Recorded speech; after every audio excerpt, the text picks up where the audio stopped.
Have you ever heard of the Lincoln-Kennedy coincidence? It's an incredible story that has puzzled people for decades. Abraham Lincoln and John F. Kennedy are two of the most iconic figures in American history, and their presidencies have left an indelible mark on the country. But what if I told you that there are some eerie coincidences that link these two presidents from different eras? These coincidences are so bizarre and unlikely that they have sparked countless debates, theories, and speculations.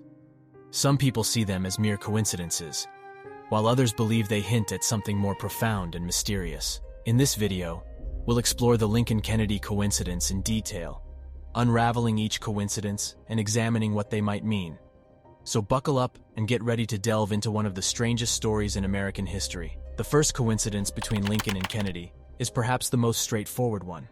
Both were elected to Congress in 1846. At first glance, this coincidence might not seem like a big deal. However, when you dig deeper, you'll discover that there are some remarkable parallels between their congressional campaigns. In 1846, Lincoln ran for Congress as a Whig candidate from Illinois. He was a relatively unknown lawyer and had to fight hard to win the nomination. He campaigned on a platform of economic growth, infrastructure development, and opposition to the Mexican-American War. He won the election by a narrow margin, and his victory marked the beginning of his political career. In 1946, exactly 114 years later, Kennedy ran for Congress as a Democrat from Massachusetts. Like Lincoln, he was a young and relatively unknown candidate who faced tough competition from his opponents. He campaigned on a platform of social justice, civil rights, and economic growth. He won the election by a slim margin, and his victory marked the beginning of his rapid rise to political prominence. The second coincidence between Lincoln and Kennedy is also related to their presidential campaigns. Both men were elected president in the year ending with 60. Lincoln won the presidency in 1860, while Kennedy won the presidency in 1960. Once again, this coincidence might not seem significant at first, but there are some fascinating parallels between their campaigns. In 1860, Lincoln ran for president as a Republican candidate. He faced a tough competition from his opponents, but he managed to win the election with a majority of electoral votes. His victory was historic because it signaled the beginning of the end of slavery and the start of a new era in American politics. In 1960, Kennedy ran for president as a Democratic candidate. He faced an equally tough competition from his opponents, including Richard Nixon, who was the incumbent vice president at the time. Kennedy won the election with a narrow margin of popular votes, but a majority of electoral votes. His victory was also historic because he was the first Catholic president and the youngest person ever elected to office. The third coincidence between Lincoln and Kennedy is perhaps the most eerie and unsettling one. Both men were shot on a Friday, in the head. These events took place over a century apart, but the similarities between them are uncanny. On April 14, 1865, Lincoln was attending a play at Ford's Theater in Washington, D.C., when he was shot by John Wilkes Booth, a Confederate sympathizer. Booth fired a single shot to the back of Lincoln's head, and the president slumped over in his chair. He was rushed to a nearby boarding house where he died the following day. On November 22, 1963, Kennedy was traveling in a motorcade in Dallas, Texas, when he was shot by Lee Harvey Oswald, a former U.S. Marine. Oswald fired 3 shots, one of which struck Kennedy in the back of the head. Kennedy was rushed to a nearby hospital, where he died a short time later. The fourth coincidence between Lincoln and Kennedy is also related to the circumstances surrounding their deaths. Lincoln was shot in Ford's Theater, while Kennedy was shot in a Ford car. At first glance, this coincidence might seem trivial, but there are some interesting parallels between the two events. On the night of April 14, 1865, Lincoln was attending a performance of the play Our American Cousin at Ford's Theater in Washington, D.C., when he was shot by John Wilkes Booth. The theater, as we know, was owned by Henry Ford, who had nothing to do with the assassination plot. Nonetheless, the fact that Lincoln was shot in a building owned by a man with the same name as the car company that would later become synonymous with Kennedy's assassination is a strange coincidence. On the other side, on November 22, 1963, Kennedy was riding in a Lincoln Continental convertible as part of a motorcade through Dallas, Texas, when he was shot by Lee Harvey Oswald.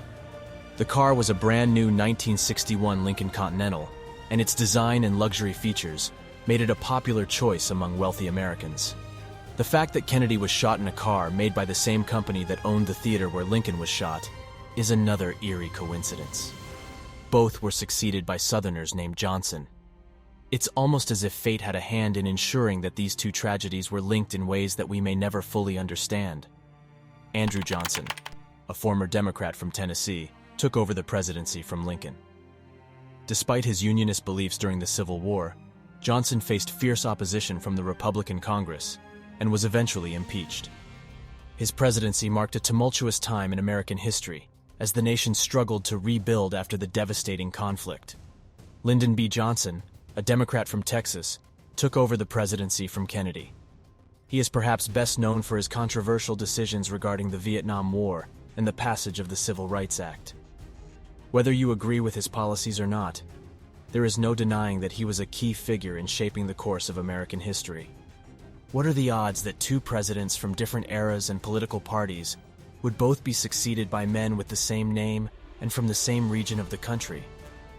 Some have speculated that this is evidence of a grand conspiracy, while others see it as a mere coincidence.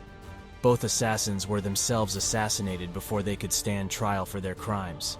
This coincidence raises questions about the personal lives of the assassins and their motives.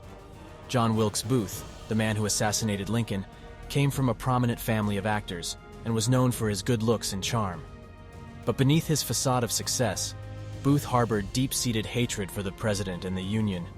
He believed that Lincoln was a tyrant who was destroying the country, and he was determined to take action against him. Booth's motivations for the assassination were rooted in his political beliefs and personal grievances. Lee Harvey Oswald, on the other hand, was a troubled and enigmatic figure. He had a history of mental illness and a tumultuous personal life. His political views were also complex and contradictory. Although he had previously been a Marxist, he later became disillusioned with the Communist Party and began to espouse pro-Castro and anti-American views. Oswald's motivations for the assassination are still a subject of debate among historians and conspiracy theorists. Lincoln had a secretary named Kennedy, and Kennedy had a secretary named Lincoln. While this coincidence may seem trivial compared to the others, it's still a fascinating piece of history. Lincoln's secretary, John George Nicolay, was a close confidant and advisor to the president. He helped Lincoln draft speeches and letters, and he accompanied him on many important trips and meetings. Kennedy's secretary, Evelyn Lincoln, played a similar role in the Kennedy administration. She was known for her loyalty and discretion, and she served as Kennedy's gatekeeper, controlling access to the president. The fact that both presidents had secretaries with such similar names is an odd coincidence. So, the next time you hear about the Lincoln-Kennedy coincidences, remember that there's more to history than meets the eye. And who knows? Maybe there are other coincidences waiting to be discovered. After all, as the saying goes, truth can be stranger than fiction. Thank you for watching, and we hope you enjoyed this exploration of the Lincoln-Kennedy coincidences. Stay curious and never stop asking questions.